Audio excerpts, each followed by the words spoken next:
Welcome to the Alive and Kicking podcast. I'm your host, Kay Eck, and this is where we talk to ordinary people about their extraordinary lives.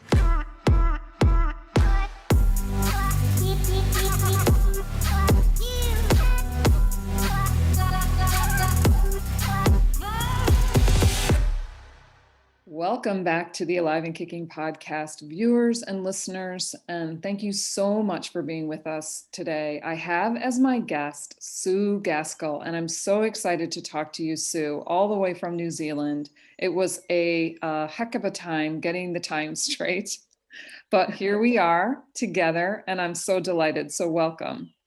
Thank you. Pleasure to be here. Awesome.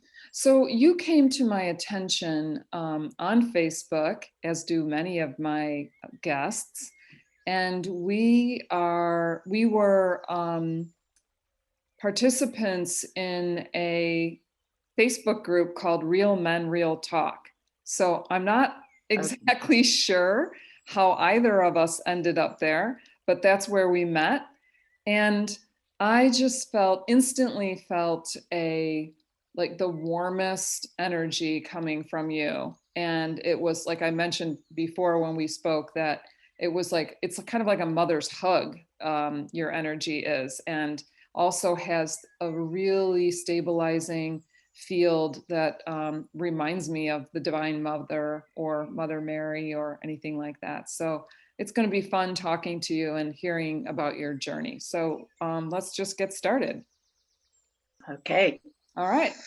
So I'm interested in hearing first about your background. So fill us in on how you grew up, where you grew up, and what that was like for you. Okay. I grew up in Derby, which is in the UK, Derbyshire, 15 miles from Robin Hood country and Nottingham. I'm one of 11 children, the 10th of 11 with a younger brother, and I was born on my mum's living room floor, a breech baby delivered by my grandma and my elder brother, he tells me, on Friday the 13th, 1946. Wow, that is already a fantastic story. Did your mother deliver all the babies at home? As far as I know, she had miscarriages, which I didn't know about until my elder brother told me, because my mum and my dad had both died before I was out of my teens. Oh, wow.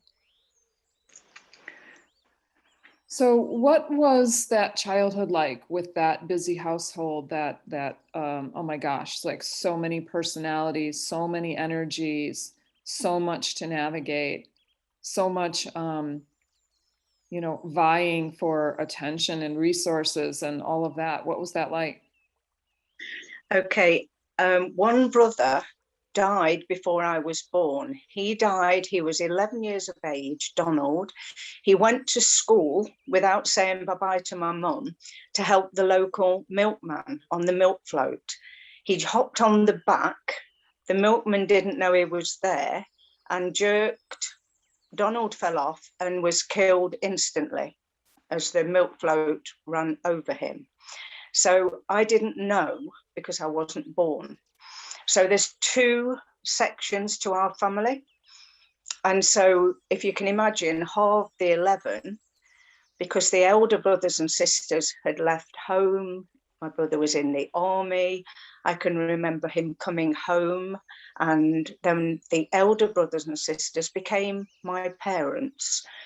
The fact that I was in between a younger brother and the next brother up, the next member of the family up was also a brother, and mum favoured the boys. That's how it was back then.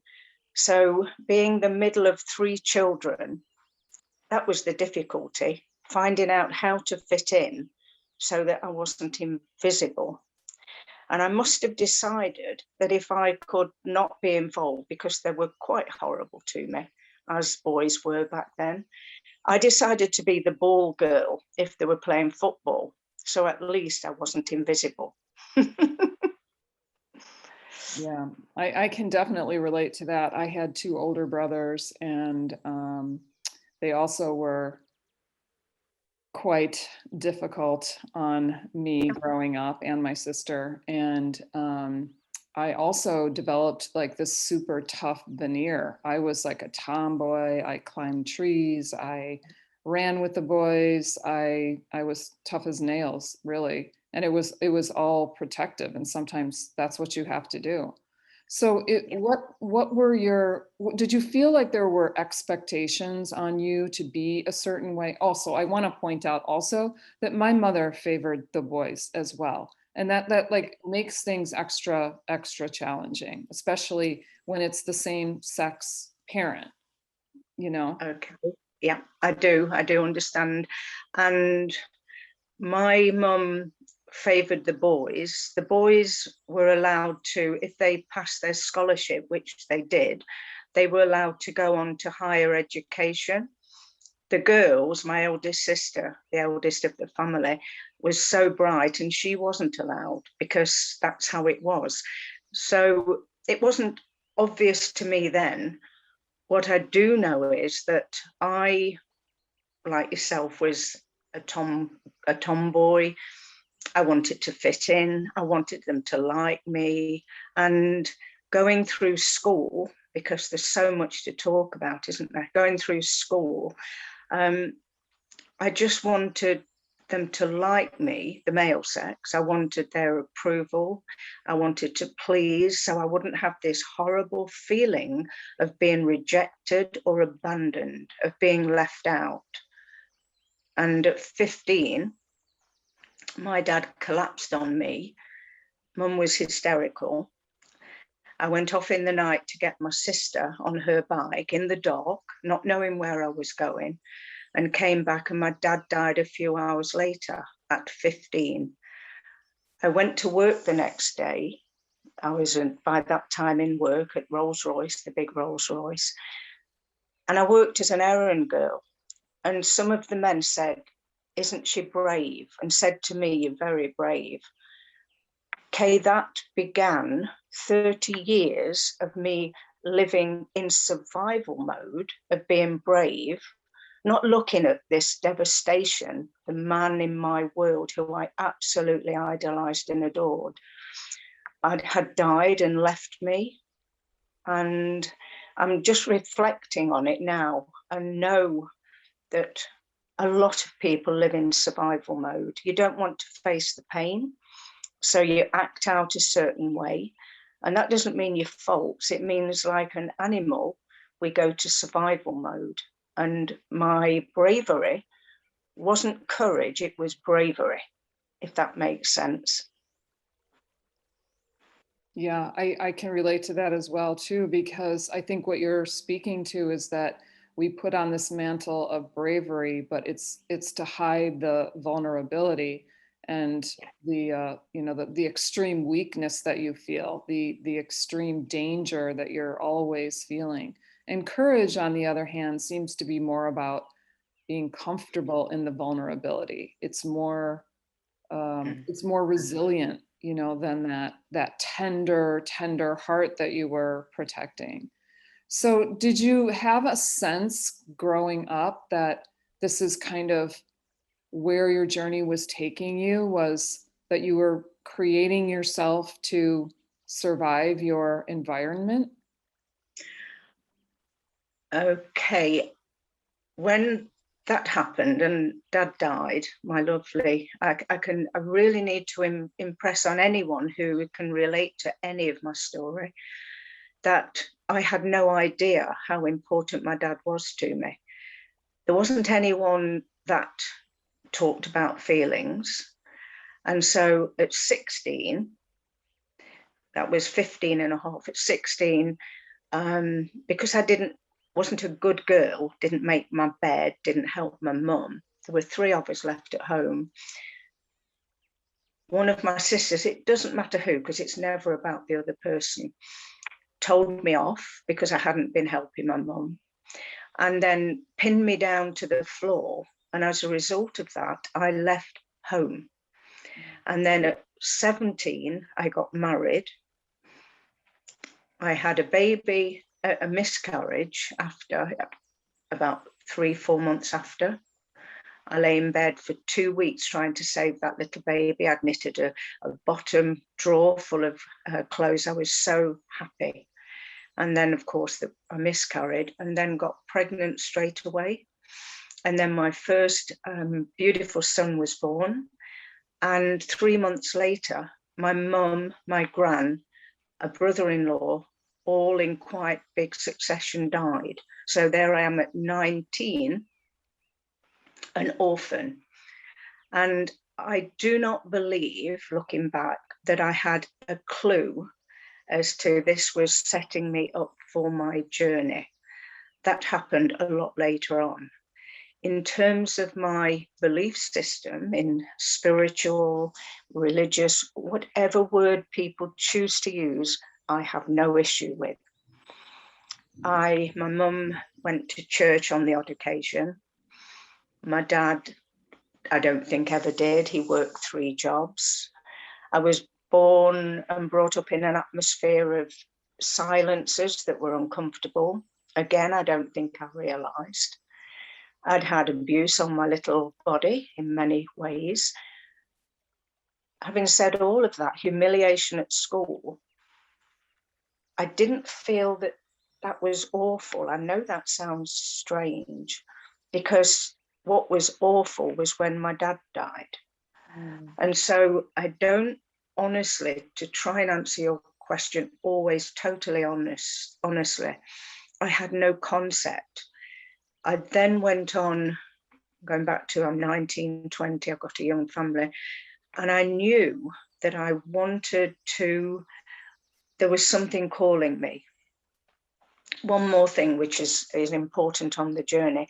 When I was at Royce's, and I'm 16, I went 15, I beg your pardon, I went early from home at lunchtime to listen to a speaker called Billy Graham on the big park on the way to work. And he said, Jesus wants you, and called, there was hundreds of people.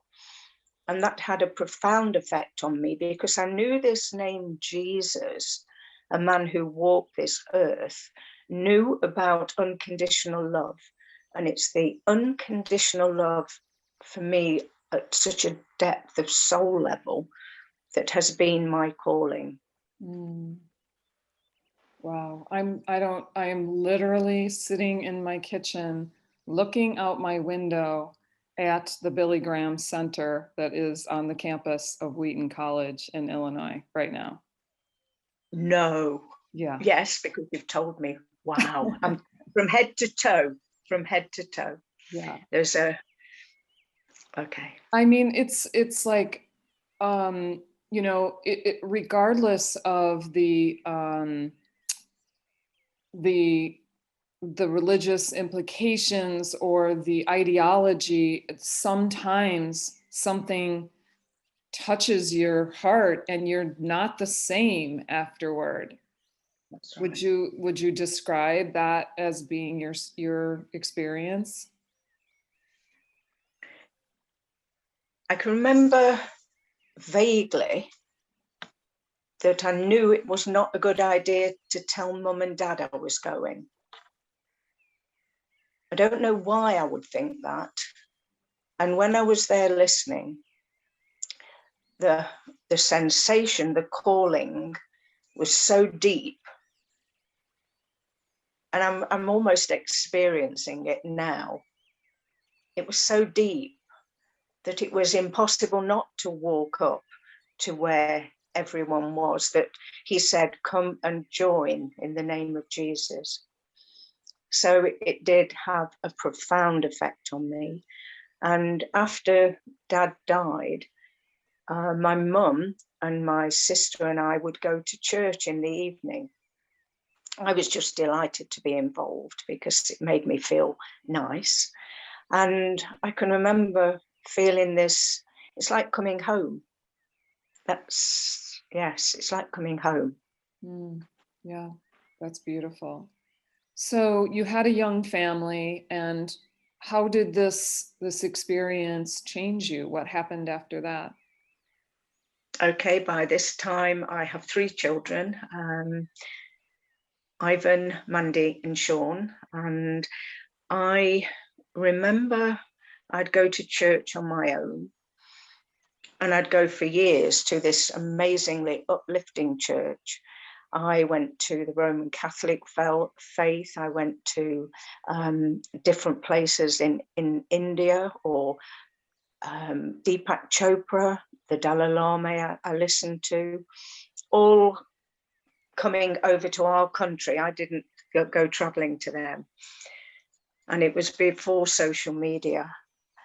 I can remember sitting there profoundly touched by what they were all saying, because they were talking about peace. They were talking about love. And sometimes it was a fear-based love, and sometimes it was this unconditional love, which my understanding is our soul, our inherent gift. When we come onto this earth plane, we have this unconditional love. And then very soon, especially as the experts say, by the time we're 7, we've learned to stop connecting to that unconditional love that we mattered. And we learn to act from this survival mode, which is conditional. That's the man-made concept of love. So it's been quite a journey. And at 40, in my 40s, I was confirmed in the English Methodist Church. Mm, mm.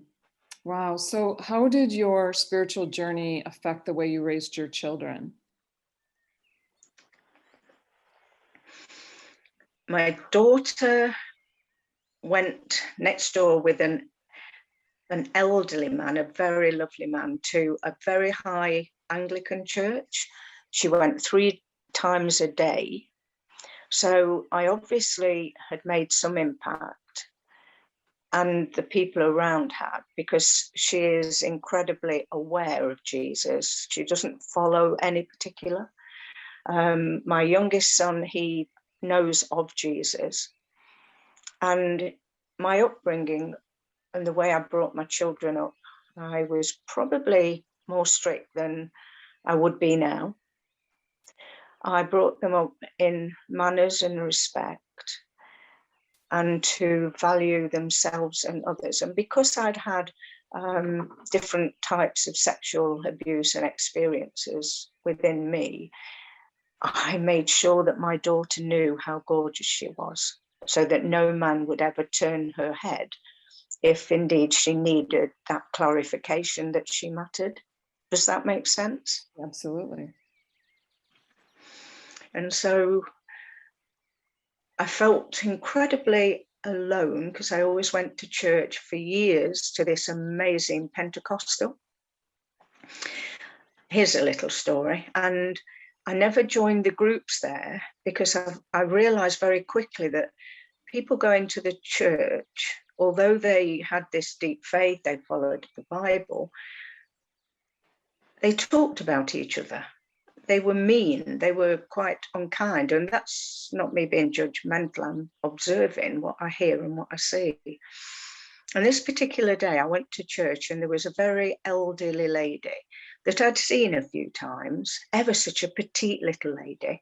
One day she was sat next to me. Now, she always made some noise during the service. So this particular day, she was next to me, and I just automatically, when she started squealing, I just put my arm around her. See, I'm tingling again now. And I just looked into her little face, and I said, "It's all right." And it was like a child looking at me, and she settled down. So that was just if I was near to her. So this particular day, I go to church, and this lovely little lady is over the other side of the church, and I hear her squealing. Some people would pick a baby up if they're crying, because everyone needs to be respected. And they brought a wheelchair in and wheeled her out. Well, like I say, I didn't join groups. And on that occasion, I went and I made an appointment to see the vicar. And I said to him, can you tell me something? He said, I'll do my best. I said, where was the compassion for that elderly lady? She only needed a little bit of love. And she was wheeled out of church as though she was unimportant. And he looked at me and he said, I haven't got an answer to your question. And that day changed me again profoundly, because I see people who have no, they even can say they have no belief that there's life after death or anything. I see them acting in a kind, humane, loving, compassionate way that so many people in a religion, they do themselves no favor or their faith. Because if you know of love, this deep, unconditional love, compassion, not sympathy, big difference, then your behavior portrays that, because we're all in this together. The human condition, the human race. And I heard someone say, if one of us is hurting, we're all hurting. Mm-hmm. That again had a profound effect on me. Mm. Yeah. Wow. That's such a beautiful story, and also something really to take to heart, because I also know people who would not consider themselves to be spiritual or religious, who do practice that level of kindness and compassion. And we can I know, I speak for myself, like, you can get really caught up in the the spiritual progress. Sometimes I call it like the treadmill. Sometimes you feel like you're on a treadmill. You got to do this, you got to do that, you got to learn this, you got to learn that.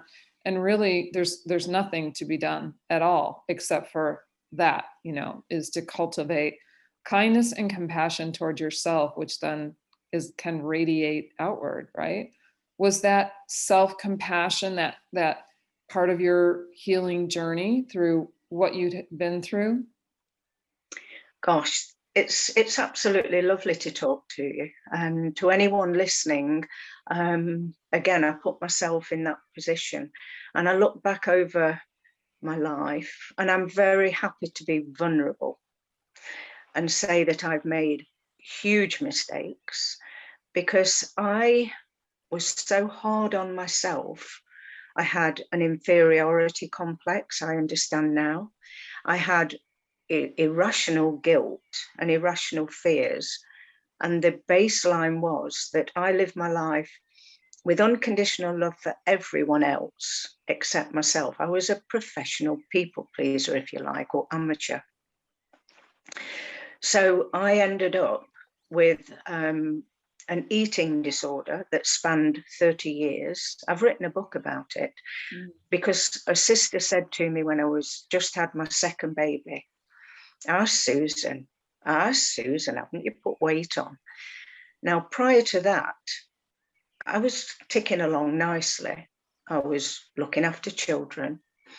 And the next day was the first day of at least 30 years with an eating disorder that led to a breakdown. It was just called a breakdown in 1991, where I went into an amazing therapy and had to learn why my life wasn't working. And my life wasn't working, Kay, because I was so busy looking after everyone else.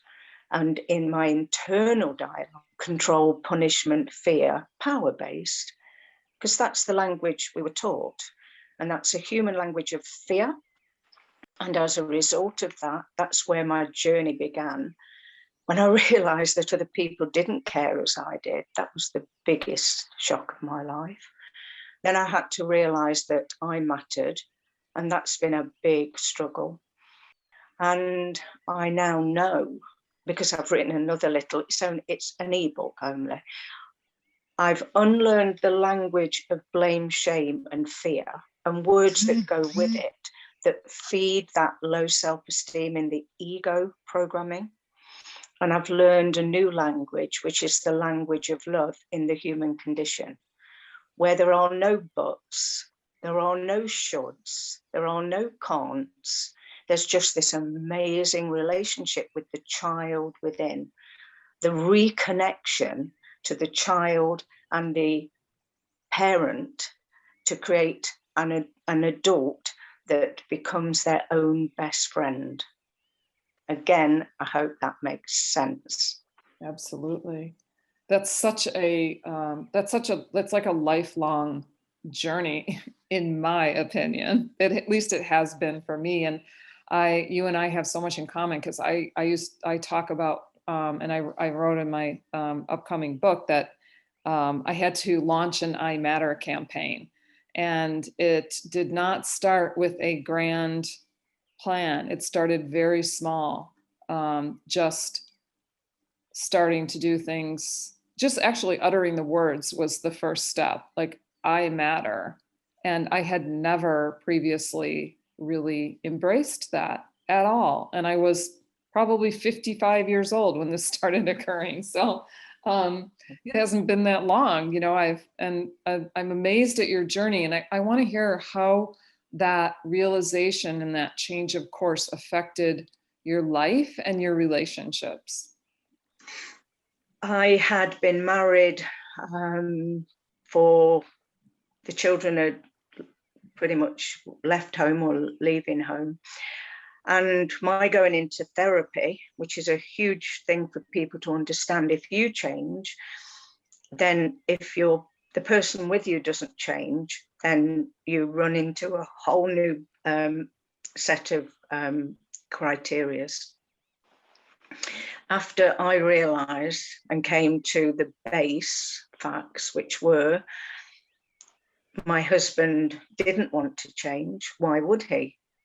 And it had to be me that had to change. So I left my relationship after 31 years. That came a time of me on my own, and I worked as a slimming group leader for 8 years in my 20s. I then went on my own and created Shoreway Slimming Clubs, where thousands of people have come to me over the decades. I became a life coach. I then limped my way through getting some sort of recognition within myself. I can remember as though it was yesterday. It's never about the other person, so it was always about me. And I can remember as though it was yesterday. I'd got a little one bed sit and a room that I saw clients. And I lay there and I was trying to find the little girl inside of me, because I knew that I'd got to do that because my life wasn't working. And I'm lying there because I've been to see a lady once, and it's TAP. It's got a name. I'll try and recall it if anyone wants to know. And it's about the child, the adult, and the parent within every human being. So I'd read this, I'd been one session. She said, "You don't need me, get this book, read it." And I'm lying there and I'm looking for the little girl, and all of a sudden up sprang this matchstick box figure, the round head stick figure. And this figure was black, and then it had red horns. It had this fork in its hand with red poker and a red tail. And it was just jabbing at me like this. This is I never tell lies. It's the absolute truth. And I went, okay. I said, it's okay. And this thing was jabbing at me. I said, it's okay. I'm here. I'm not going to leave you. And it just went jabbing on. I'm lying on my bed. So I said, I have to go now because I'd got a client. You're coming with me. I'm not going to let you go. For days and days that went on. And I'd connect and say, how are you doing? Jab, jab, jab. And then about the third day, this little figure was in a black cave. I can see it now. She sat on a stone. She's ragged, she's black, and it's a stick figure. And she went, and I said, yes, it's tiring being that angry, that alone. You'll never be alone again. And she hasn't been. So she and I reconnected, and I started looking after her. Wow. I mean, that is quite an experience and quite a story. I don't quite understand how you knew to do that or how to do that. How did that occur to you? I would imagine, because I wanted to know what made me tick, why I felt frustrated, why my frustration was frustrating me. And I used to say, like everyone else, I was in the blame shame game. It was always my fault. On the odd occasion, I'd blame other people. And I'd say that people misunderstood me. And in therapy, Haru Gadialu, it's a brand new 2-year project. 30 people came together and we met each week, 3 times a week I went, in a home situation inside the hospital. And I can remember when I was there that he once said, you don't need anyone to understand you except yourself. So that resonated with me. And after 2 years, I was leaving, and he said to the group, Sue's leaving, not with my permission. So when I went for my interview to go with psychiatrists and that around, I said to him, why are you being like this? He said, being like what? And I said, well, where's your compassion? Because everything I said, he belittled. And he said, compassion? Compassion? Huh. He said, I've got more compassion in my little finger than you've got in your whole body. And everybody was listening because they thought I was doing really well. I was going to go and be an auxiliary nurse. So I said, oh, I'm sorry, I'll go. And I went home crying. And I said to my husband what had happened. And he said, well, look at you. So although I didn't quite understand still, I knew that there was a shift going on here and I needed to find out the answer. And so digging deeper and deeper, I went for this one-to-one with this lady I mentioned earlier.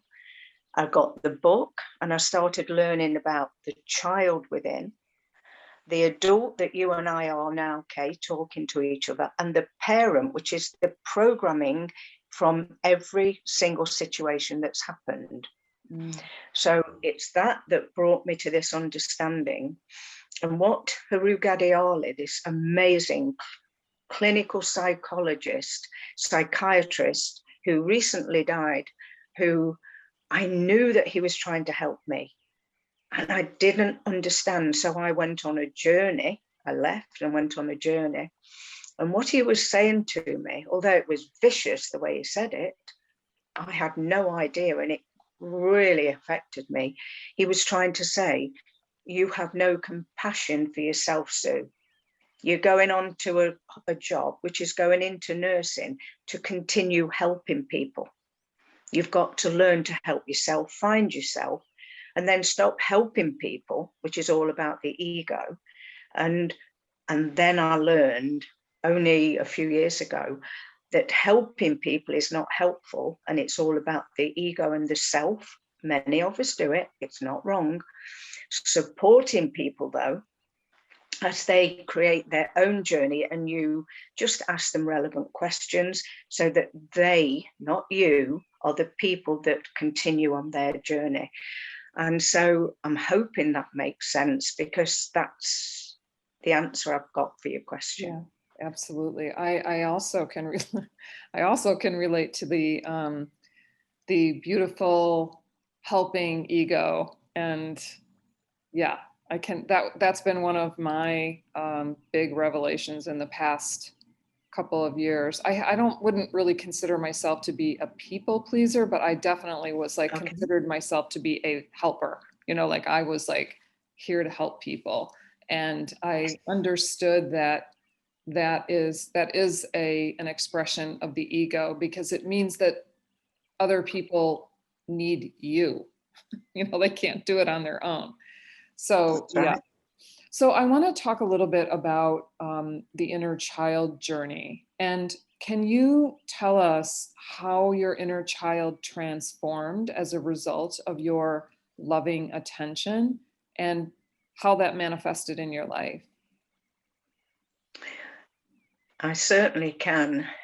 I was going through huge emotional pain because I had left a husband who I loved, who wouldn't change, and I had to. And I saw then that I had then to go through the grieving process, which has many, many facets to it.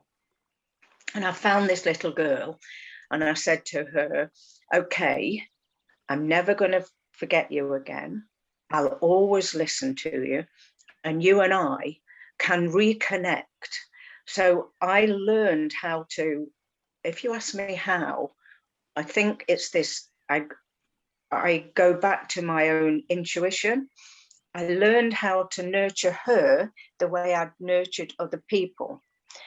And not harshly. I was very, very strict with my children and also loving.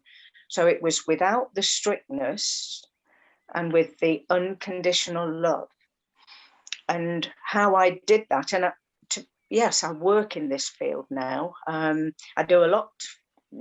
The charges, if you haven't got any money, I'll do it willingly because it's a labor of love. It's a payback. I do this work where someone comes to me for an hour and they come to me and they're traumatized about something. And I know that I can take them to that trauma and we can reframe it. And from the reframing, I connect them with their inner child and they go away with techniques on how to connect and learn how to look after the inner child. And one simple way of doing that, Kay, and to anyone who can hear what I'm saying and still doesn't know how to do that, because I can put myself in that place, stop using the word but, B-U-T. Because I'm talking now, the little girl in me is excited, she's scared. What is she scared of? Well, that's an old fear. So I'm having this lovely conversation. I'm completely relaxed. I'm in a place of love. And that little girl is so content. But now I've just cancelled out all of that. Now I've gone into ego. And what we need to go back and say, this little girl is excited. She's no longer scared. She's only scared if there's a reason to be. And there won't be a reason because I'll always look after me. And whatever happens, I'll never let go of the little girl, the emotional child, the emotional teenager, the woman. And I won't be activated by something on TV or something someone says, which creates the anxiety of a past trauma. Because I go to the trauma, I heal it. I heal it on a soul level. I heal it on a heart level as a human being. And it's an ongoing journey in the human condition. Because 24 hours, this chatterbox, which is the parent within, the programming, ego, fear is always trying to call us back. Because without feeding the fear, whilst you're feeding the love, only one can be fed. If you're feeding the love, then you're not going to feed the fear. And when you become vulnerable and you're not quite aware in the moment, then all of a sudden, you watch and you can listen to what you're saying. Pick it up and say, okay, what is it that you want to tell me? Why are you here? And it goes because it's here to stop you feeling this wonderful contentment, which is on a very deep level from the soul energy. That's my understanding. That's beautiful. I have been thinking lately that, the idea that we need to heal all the things that we've been through, including the trauma, the generational trauma, the collective trauma, we need to heal all these things. But I don't really hear a lot of people talking about how actually you do that.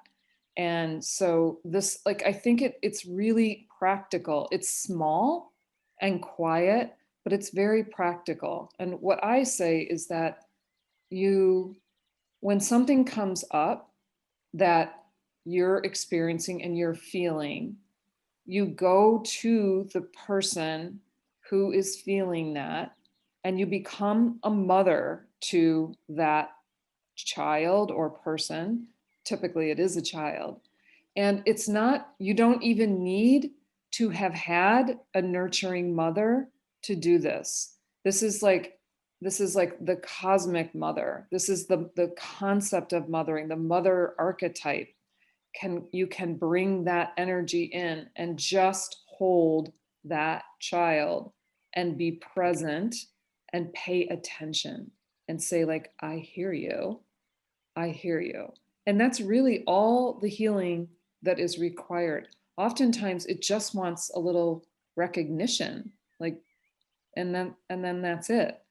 And do you find that is that kind of what the practice is?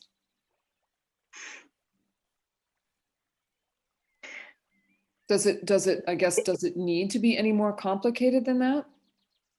I'm digesting what you're saying and understanding. You see, you know, when people say, oh, I agree with you, they're in the ego. I think this, they're in their ego. So when we say, I hear you, I am here for you, I understand, we're in that deeper place of compassion and wisdom, the understanding, because we've learned. And so if something's activated, you and I could have been talking, and one or the other could have had an instant feeling, which is not triggered. Forget the word triggered. Triggered sounds like a gun to me, a fear. That's an old fear. Don't trigger things. Activate a feeling. That's a whole show. Activate a feeling. So you allow yourself to feel a feeling that you felt whenever. And when you own that feeling and you're loving yourself unconditionally, then it's gone. So what you're saying is, again, it's the truth. It's not your perception or mine, it's the truth.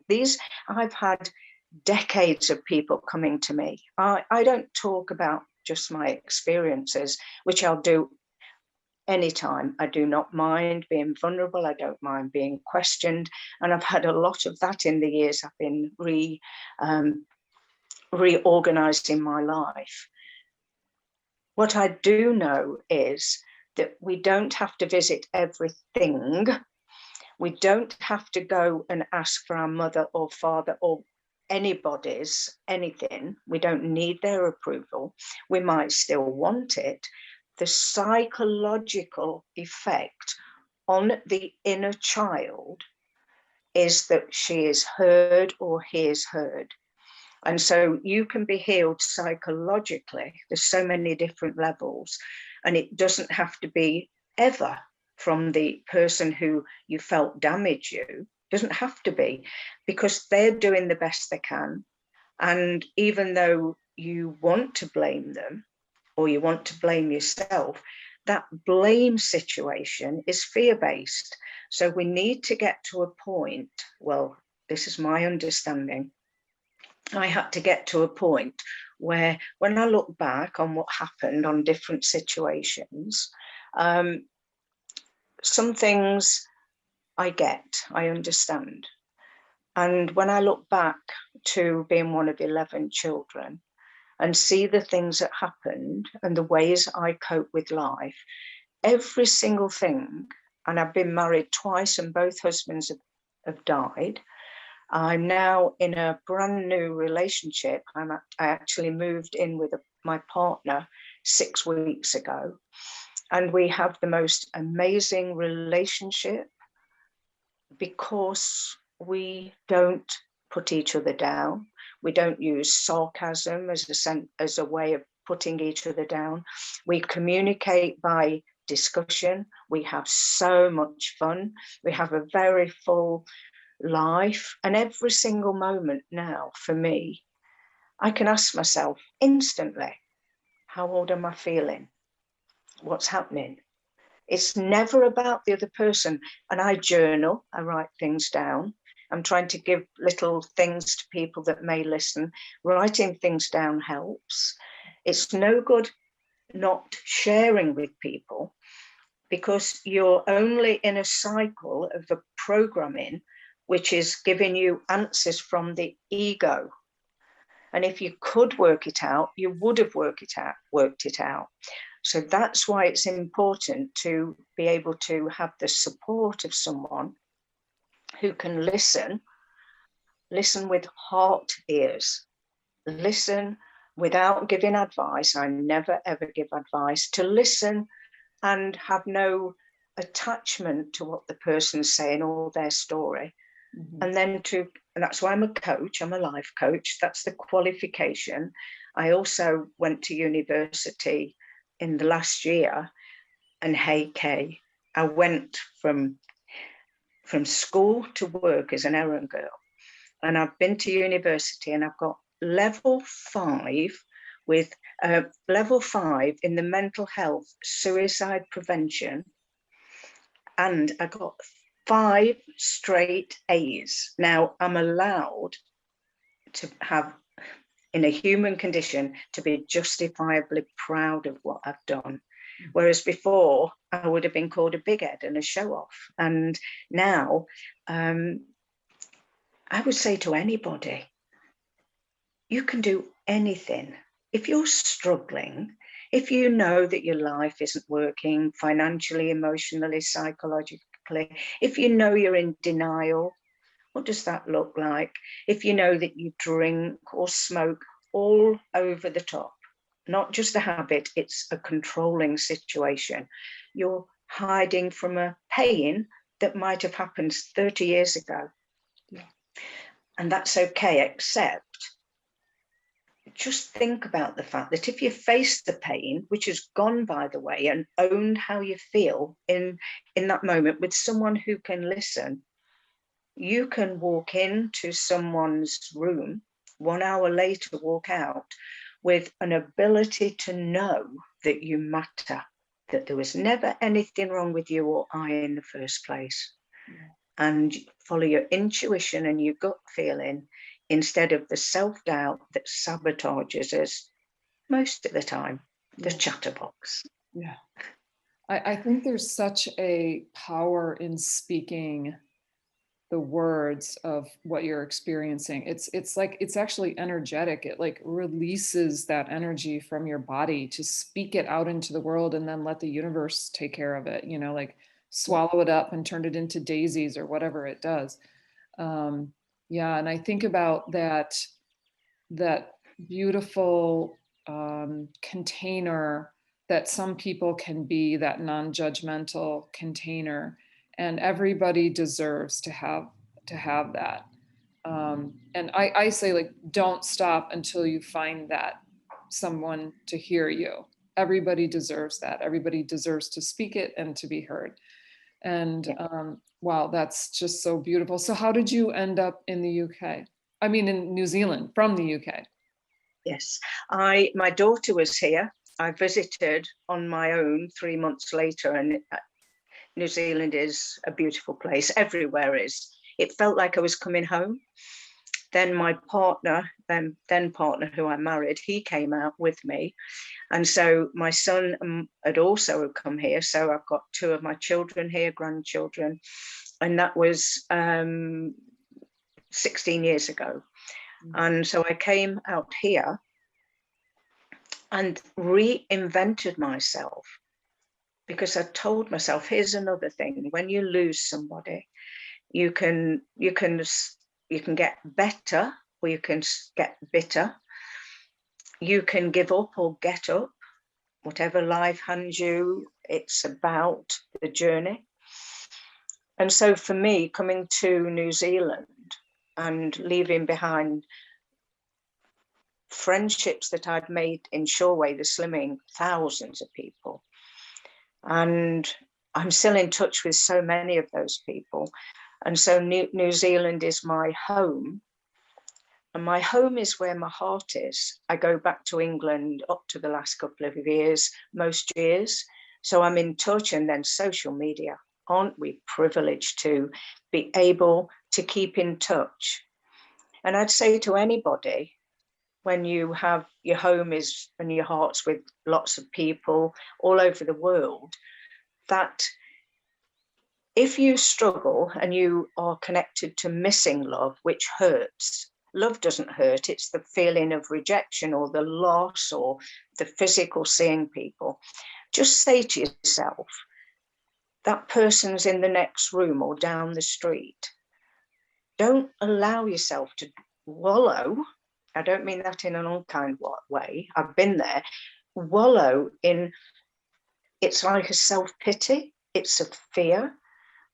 And if you're going to feel sorry for yourself and a bit depressed, I've been there, done it, all of these things, have an amazing celebration of depression and self-pity. Wallow in it, enjoy it, celebrate it. You won't stay there long. Turn it around, in other words. That's beautiful. Oh, wow. Well, I mean, so much of what you're sharing with us is so incredibly hopeful that there is absolutely no need to have downtime on your journey. Like there's always ways to expand and to learn and to grow, and to embrace that path is like the renewal. I feel it as like a renewal every day. It's like an opportunity. So, wow. So let's change course a little bit and we will move into our lightning round. Does that sound good? Absolutely. Okay. All right. First question for you is, have you ever considered changing your name? Nope. Absolutely not. I had to find out why being called Susan upset me, and that's because it was my in trouble name. So I learned that Susan, Susie, Sue, my name is absolutely, the married names, absolutely not a problem. Yeah, I felt the same way, except that I never felt compelled to change my name, but, well, I did change my name when I got married, but I never resonated with my name either. And I couldn't come up with a name that was better, but just somehow like my name just didn't really seem to fit. And I didn't know whether I should have like, I didn't feel like drawn to a more feminine name or a more masculine name or anything. I just didn't feel like any name fit me, like how I felt about myself or something. Very, very interesting. Yeah. Okay, second question is, who is the kindest person you know? Me.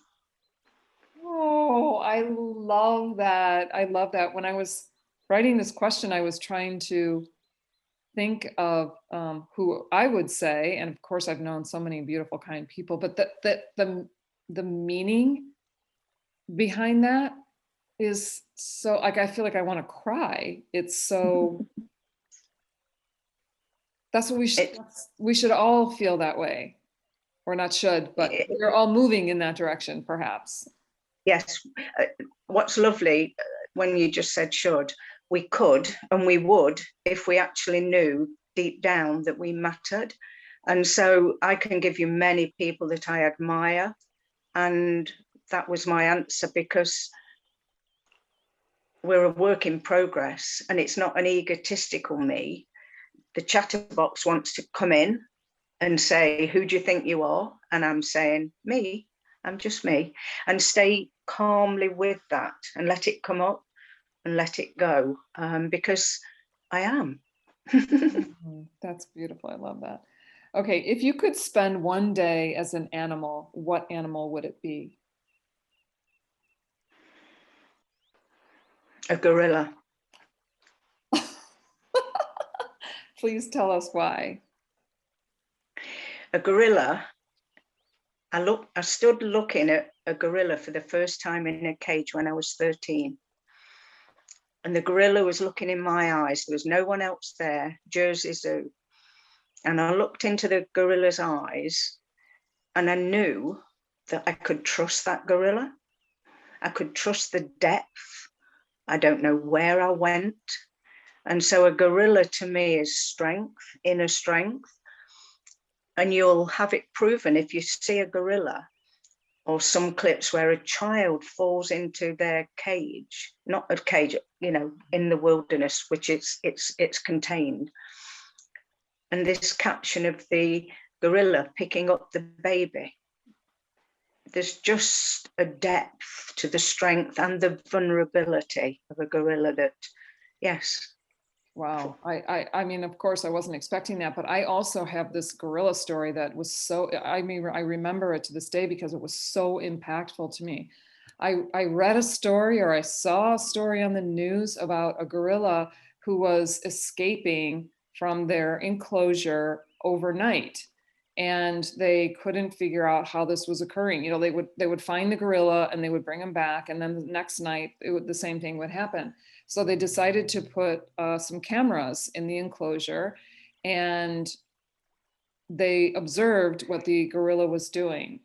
And the gorilla had hidden a piece of metal in its jaw, like up in its, around its, you know, up in its lip.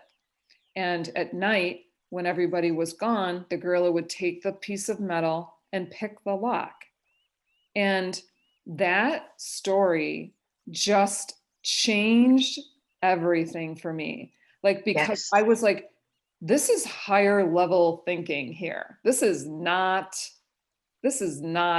what we think of as animals, because it involved deception, it involved cleverness, it involved forethought, it involved manual dexterity, you know, figuring out, there's like so many aspects to it. And it just was like astounded me that there's so much that we don't know. There's so much that we don't know about animals and their consciousness and their, oh yeah. So that, Absolutely. yeah. Thank you for sharing that. That's gorgeous. Yeah. Okay, so if you could describe yourself in 3 words, what would those words be? Loving, wise, and vulnerable. Oh, the trifecta. I love that. Wow. And then finally, the final question, what is your favorite summertime activity?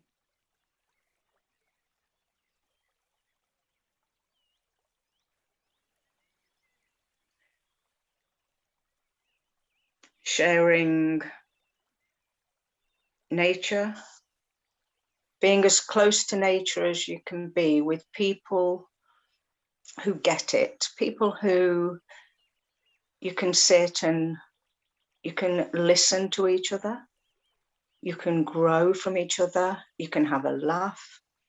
And summer, it would be to sit under a tree, the shade of nature, the tree. I'm just there. Yeah. I love music that would fit in with that, dancing, just being in the moment. Lovely. So did you bring a question for me today? If today was the last day of your life, is there anybody that you haven't made peace with?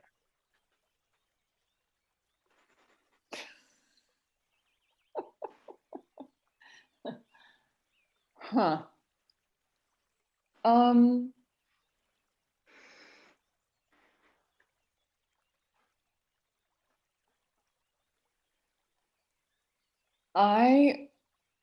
That's so hard. I was not expecting that type of question. I have been estranged from my sister for some time, and this is a pattern, you know, that our lives have weaved in and out of each other, and so yes, I guess I would have to say my sister. Yeah. May I respond to that? Please. I knew that you would. And your sister's name? Lisa. Can you say that name again? Lisa. Lisa, thank you. I'm sending all the love in the world out to Lisa and Kay, and asking the universe, asking the energy of unconditional love to bring people into Kay's life and into Lisa's life so that they can communicate and send lots of loving energy to each other, and one day be able to resolve their issues from that place of love. Thank you. Oh, thank you so much. I'm going to open up my heart to that. Brilliant. Yeah, thank you. So I want to thank you so much for being with me today. It's been an absolutely delightful conversation. And I know that you just bring so much wisdom and comfort. And I'm so excited that we know each other and now we're going to be best friends. Absolutely. Soul sisters, best friends. Yes. Yeah. Yeah. So thank you. My pleasure. Thank you for inviting me. And I would say to anyone that listens to this, if you know deep down that you're not happy, you need to address that, because happiness is an inside job. Mm. And remember, you matter, because you do. And I want to encourage our listeners and viewers to go to your website and your YouTube channel, because you have lots of lovely videos. And if people are feeling like they need some comfort, you're the person to see. Thank you. And it would be my pleasure. And I do send out loving energy. That's how I say it, to each and every person. And if I can give you just a food for thought, if I can just make you stop and think, then I've done what I consider the work I'm here to do. And it isn't work, it's a labor of love, which is to get you to open your heart and your mind to the possibilities of how wonderful life really is. Beautiful. Thank you so much, Sue. My pleasure. And thank you, Kay.